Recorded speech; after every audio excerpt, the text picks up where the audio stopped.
Hi అండి, welcome to మన curries. ఈ వీడియోలో టేస్టీగా సింపుల్గా ఇంట్లో ఉండే కొన్ని కూరగాయలతోటైతే పచ్చడిని ఎలా ప్రిపేర్ చేయాలో చూసేద్దాము.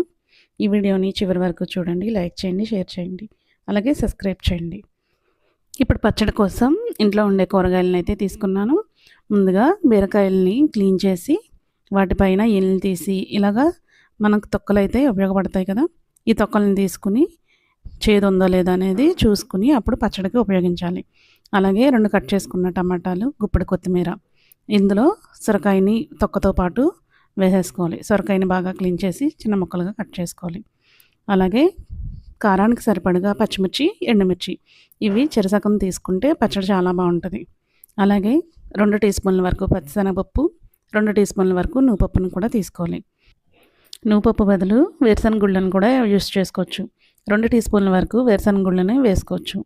అలాగే 1 టీ స్పూన్ జీలకర్ర, 1 టీ స్పూను ధనియాలను కూడా తీసుకోవాలి. ఇవన్నీ ముందే రెడీగా తీసేసుకుని పక్కన పెట్టేసుకోవాలి. అలాగే నిమ్మకాయ సైజ్ అంతా చింతపండుని ఒక 6 నుంచి 7 వరకు వెల్లుల్లి రెబ్బలను కూడా వేసుకోవాలి.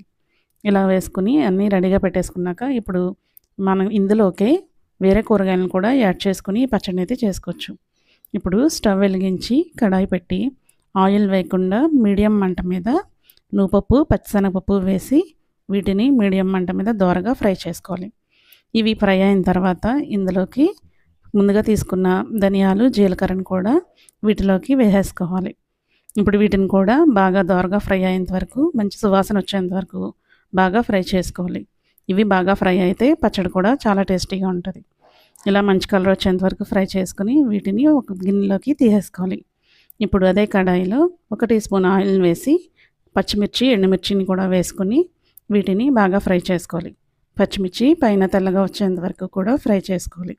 ఇలా వచ్చిన తర్వాత వీటిని కూడా ఒక బౌల్లోకి తీసేసుకొని మరొకసారి కడాయిలో ఆయిల్ వేసుకుని మనం ముందుగా తీసుకున్న కూరగాయలన్నిటినీ కూడా వేసేసుకోవాలి.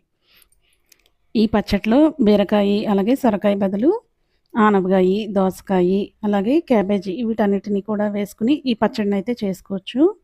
అలాగే ఈ పచ్చడిలోకి సరిపడగా కళ్ళుప్పును వేసుకోవాలి. అలాగే 1/2 టీ స్పూన్ వరకు పసుపును వేసుకుని ఒకసారి బాగా కలుపుకొని దీన్ని మూత పెట్టేసి 10 నిమిషాల పాటు బాగా మగ్గనివ్వాలి. మధ్య మధ్యలో కలుపుకుంటూ వీటిని మగ్గనివ్వాలి.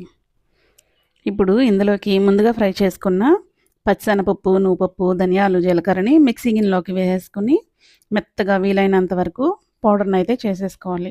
వీడియోలో చూపిస్తున్నట్టు వీలైనంత వరకు పొడిని చేసేసుకోవాలి. ఇప్పుడు ఇందులోకి ముందుగా ఫ్రై చేసుకున్న పచ్చిమిర్చి, ఎండుమిర్చిని కూడా వేసుకుని నీళ్లు వేయకుండా వీటిని కూడా మెత్తగా గ్రైండ్ చేసేసుకోవాలి. ఇలా గ్రైండ్ చేసుకుని వీటిని పక్కన పెట్టుకోవాలి. ఇప్పుడు కూరగాయ ముక్కలు మగ్గుతున్నాయా లేదా అనేది చూసుకోవాలి. కూరగాయ ముక్కల్ని ఒకసారి బాగా కలుపుకోవాలి. ఇందులో ఉప్పు వేసాం కాబట్టి నీరు వచ్చి కూరగాయ ముక్కలు బాగా మగ్గుతాయి. అలాగే ఇందులో సొరకాయ వేసాం కాబట్టి సొరకాయ అనేది కొంచెం లేటుగా మగ్గుతుంది. ఇది మగ్గిందో లేదా అనేది చూసుకోవాలి. ఇది మగ్గిపోతే మనకి కూరగాయ ముక్కలన్నీ మగ్గిపోయినట్టే.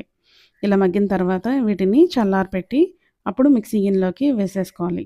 ముందుగా గ్రైండ్ చేసుకున్న పప్పులు, పచ్చిమిర్చి వాటిలో మగ్గించుకున్న కూరగాయ ముక్కలను కూడా వేసేసుకొని ఫోర్స్గా గ్రైండ్ చేసుకోవాలి. ఇలాగా మధ్య మధ్యలో ఆపుతూ పచ్చడిని అయితే గ్రైండ్ చేసుకోవాలి. నీరైతే అవసరం ఉండదు. ఇప్పుడు ఇలా గ్రైండ్ చేసుకున్న వాటితో ఇప్పుడు పోపు అనేది వేసేసుకోవాలి. అదే కడాయిలో ఆయిల్ వేసి 1 టీ స్పూన్ వరకు పచ్చిశనగపప్పు ఇది బాగా ఫ్రై అయిన తర్వాత ఇందులోకి ఆవాలు, జీలకర్ర వేసి అవి చిటపటమన్నాక కట్ చేసుకున్న ఎండుమిర్చి, కొద్దిగా కరివేపాకును కూడా వేసుకుని తాలింపు మీడియం మంట మీద బాగా ఫ్రై చేసుకోవాలి.